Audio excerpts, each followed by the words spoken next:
So this video will be about our potential obsession with pain, especially when it comes to chronic pain, that is pain that lasts over 3 months, and whether there may be a relationship that may be negative and not so work so much in our favor for our long-term treatment of chronic pain. So let me pose a question to you guys. Do you think there is a relationship between how you think about your pain and how you experience and feel or recover from pain? Those of you who think there is, what do you think are the components?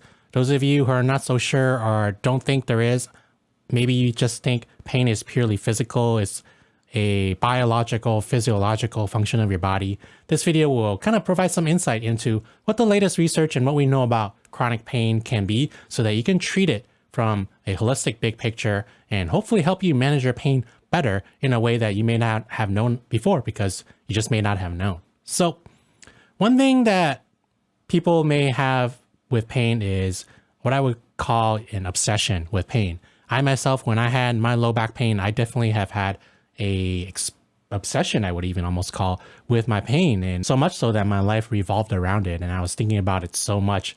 I don't know what percent. It was way more than 50. It definitely wasn't like 100, but it was like 75, way up there.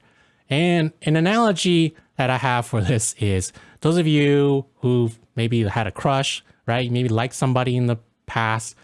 Were you ever in this kind of position where you had an obsession with someone? And everything, like with life, it falls on a spectrum, right? It's not black and white, like all or nothing. There can be extremes. So it can be starting from the very beginning, right? Like you're interested in someone, all the way up to like obsession, maybe way past that, you're like stalking someone, right?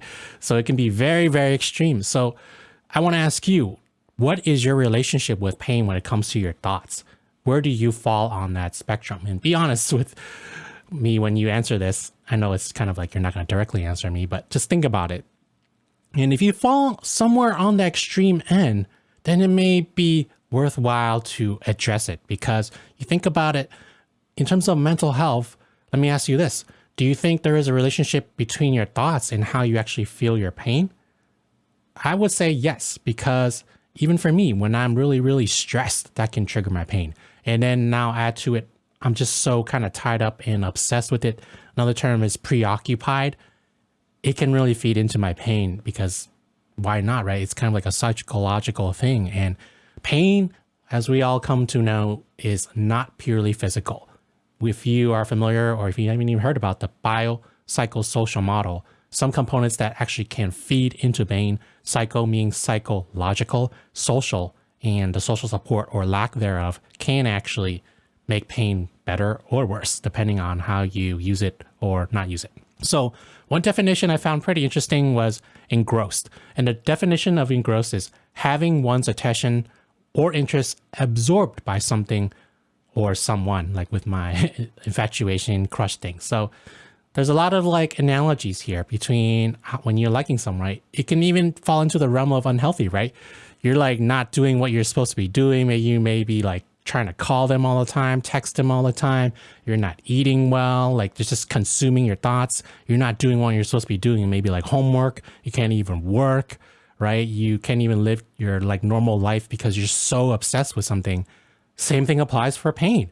I would say it's even worse, because pain is this typically seen as this negative thing, this like thing that can be harmful, like our body's in danger. But pain is here to protect us. And a lot of times people don't realize that, or they don't know about it. And it's not your fault, because nobody actually learns about pain. Like we don't learn about pain in school. We kind of have to learn it indirectly, either from our own research, or unfortunately a lot of like healthcare providers, professionals, friends, family members, aren't up on the latest research. And they kind of had this kind of old school mentality that pain is kind of like this physical thing, and you address it by like taking medications and that's a fix, or you get a surgery and that's your fix, when we've been missing a lot of the other two components that could be our psychosocial that can also help with it. And that can be very, very powerful. So if we are to address our psychological, our mental health, and how we are so engrossed in pain, and backing up on it and having a different appreciation for pain, perspective, or just a mental relationship with our own pain, it can help that much more with helping to alleviate and ultimately to treat our pain. And treat, if it's like you're starting out with 90% pain and ultimately you end up with somewhere in the future 10% pain, I would say that's pretty well treated and that's pretty darn good. So with this kind of understanding, insight, it's what can you do? How can we have a different relationship with pain? And one thing you can ask yourself is, what do you think about when there's pain? What are your thoughts? What are some things that you actually say to yourself? Are you like, oh no? Are you kind of like freaking out? Are you stressed out about it? Do you actually fear pain? Like you feel like your body is broken and you don't want to move anything for like at all? Like you don't even like want to take another step? I understand because pain is painful, right? And it's like before, typically with especially like acute pain, like a broken ankle, we've been learned to like rest and not move it. But what's different?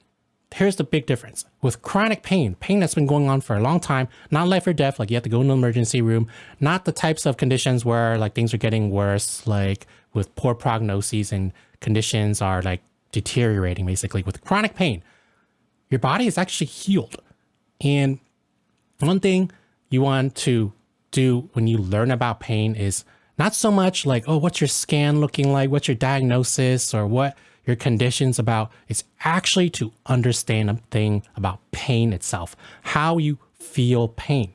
If you think about it, wouldn't that make sense too, to help you with your mental health and just like, even if it's like freaking out and not understanding anything about pain, to actually understand pain itself? How many of you, I would probably guess, are actually learning about the actual neuroscience about pain and how pain works?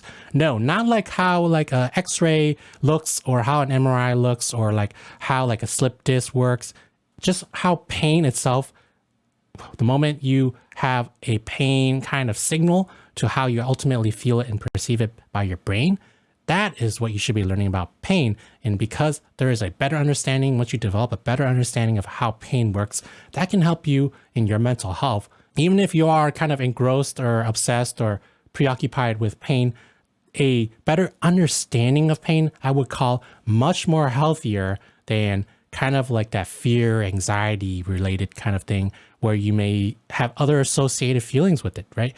Along with this, a lot of times it's very common to be angry with other people, maybe like a provider or a doctor, someone, or someone who caused your accident, or you may self-blame yourself and may be really hard on yourself. There may be a lot of anxiety, right? So a lot of negative emotions that once you understand how pain really works, you can kind of let go. And when the moment you do that and you have a better appreciation for pain, it can help your pain go down a lot and help you do, I would almost call it work miracles. Miracles that medications or surgeries cannot do because it's just purely physical. And I can say that with a pretty high level of confidence because I had that kind of mentality. I had that kind of mindset, that kind of obsession with, oh no, I was so broken, blah, blah, blah.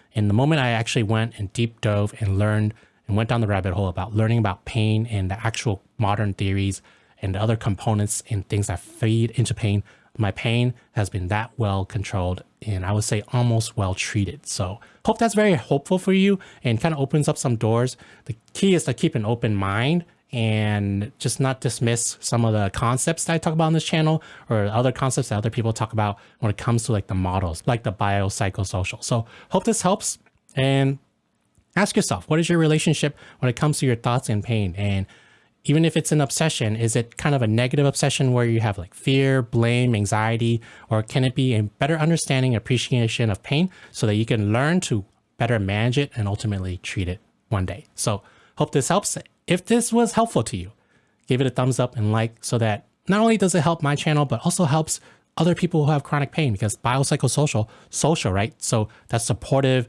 group and kind of helping each other out can really help provide you additional support.